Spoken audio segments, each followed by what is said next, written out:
Olá pessoal, continuando a falar aqui desse livro Judeu Marginal, John P. Mayer. Ele vai falar sobre os milagres de Jesus, né? Então ele primeiro falou aí, ele classificou os milagres, né? Primeiro como os milagres de exorcismos, né? Agora ele vai falar dos milagres de curas, né? E numa terceira etapa vai falar sobre ressurreição. Então distribuiu aí em três categorias, né? Então, nos milagres de cura, ele vai falar então dos paralíticos, aí vai citar várias passagens, Marcos capítulo 2, versículo 1 ao 12, João, versículo 5, do 1 ao 9, e ali é onde está a piscina de Betesda, né? Aquele episódio. Interessante que Betesda, ele era um lugar que era citado em João e não se conhecia o lugar. Até que veio o pergaminho de cobre de Qumran, foi a primeira confirmação fora de João de uma área em Jerusalém chamada Betesda, onde havia piscinas em que as pessoas podiam entrar. Isso foi confirmado, então, posteriormente. E essa área, tá?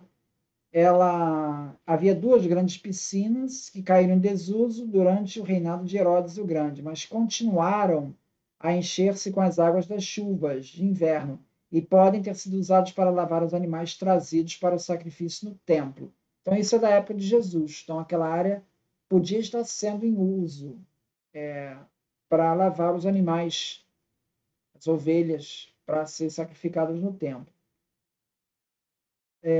A área era certamente um santuário de curas dedicado ao deus Serapis ou Asclépio no tempo do imperador Adriano. Então, aquilo ali foi um templo de Asclépio, com certeza, em 117 a 138.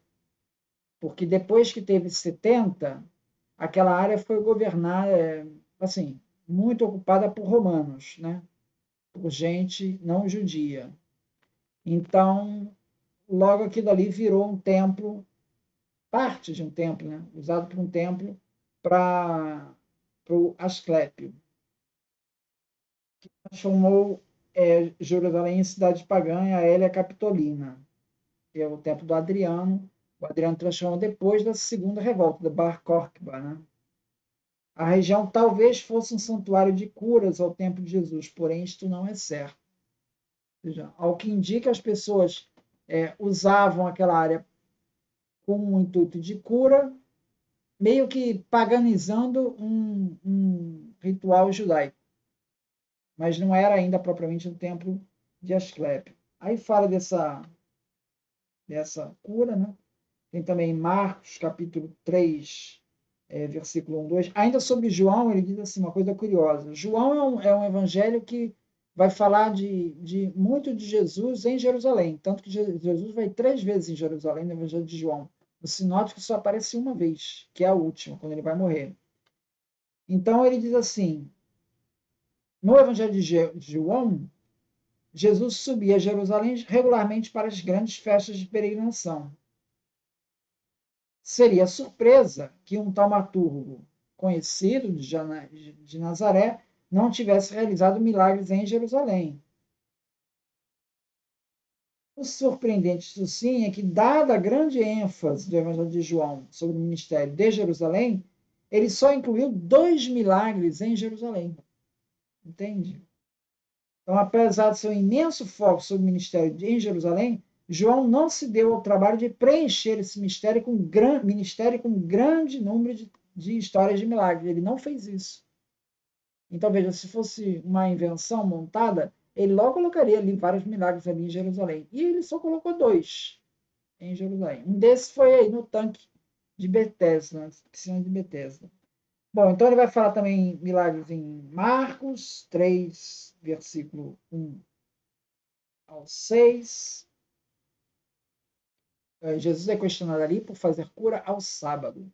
Aí ele vai discutir essa questão, né? John P. Mayer. A.P. Sanders alega que não só havia diferença de interpretação quanto às normas do sábado, que distinguiam essênios fariseus e saduceus uns dos outros, mas também os fariseus, ao que parece, divergiam entre si sobre vários pontos.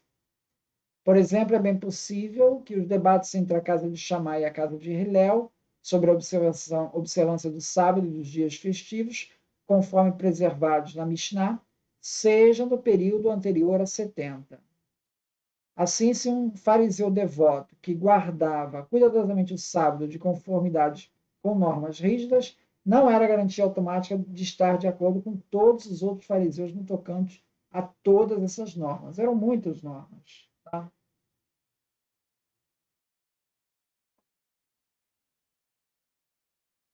Por exemplo, se você deveria fazer um trabalho no sábado, se você poderia comprar ou vender alguma coisa no sábado, poderia fazer uma longa jornada ao sábado, se você poderia acender ou não o fogo no sábado, cozinhar, era permitido cozinhar no sábado, dar atendimento ao médico, dava permitido ou não?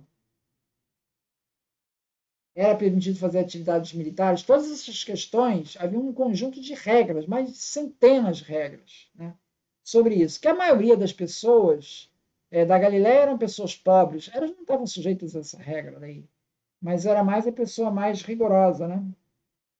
E aí Jesus critica essa hipocrisia dos fariseus, né, de criar um repertório de mais de 300 regras aí. Tem uma que era se era permitido cozinhar um ovo ou não no sábado. Enfim, coisas desse tipo. Aí ele chama a atenção o seguinte, especificamente nessa passagem Marcos 3, 1 ao 6, que Jesus é questionado por curar aos sábados, né? Jesus não faz nenhuma ação especificamente para curar a mão atrofiada do homem. Ele apenas pronuncia dois comandos: levanta-te diante da congregação e estende a tua mão. Quer dizer, Jesus propriamente não está trabalhando, ele está pronunciando duas frases. Isso contrasta com outras histórias de que pelo menos Jesus toca a pessoa curada. Se tomarmos a história de Marcos 3, 1, 6 para o seu significado manifesto, Jesus literalmente não faz nada, isso é, ele não executa nenhuma ação. E, portanto, não se pode dizer de forma alguma que ele tenha violado o sábado trabalhado. Aí isso me lembrou a seguinte questão, que você veja que tem aí uma discussão sobre o trabalho intelectual, né? Ou seja, trabalho intelectual é considerado trabalho?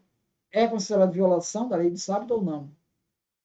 Então, esse tipo de coisa é um debate que é uma divergência que está ali, presente ali no sábado, entre os rabinos, tá? Então, isso não seria motivo para você mandar matar Jesus, tá?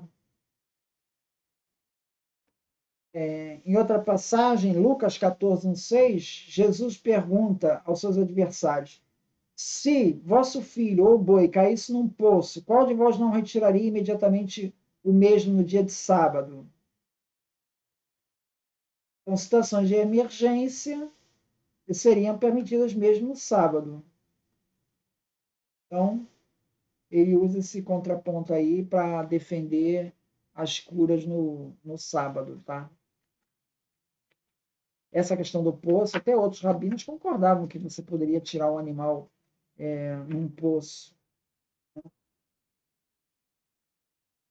Sobre a extrema rigidez dos essênios, Flávio José Guerra dos Judeus 289, 147, diz assim: eles são mais rígidos do que quaisquer outros judeus na abstinência de trabalho no sábado, chegando ao ponto de não defecar nesse dia. Caramba!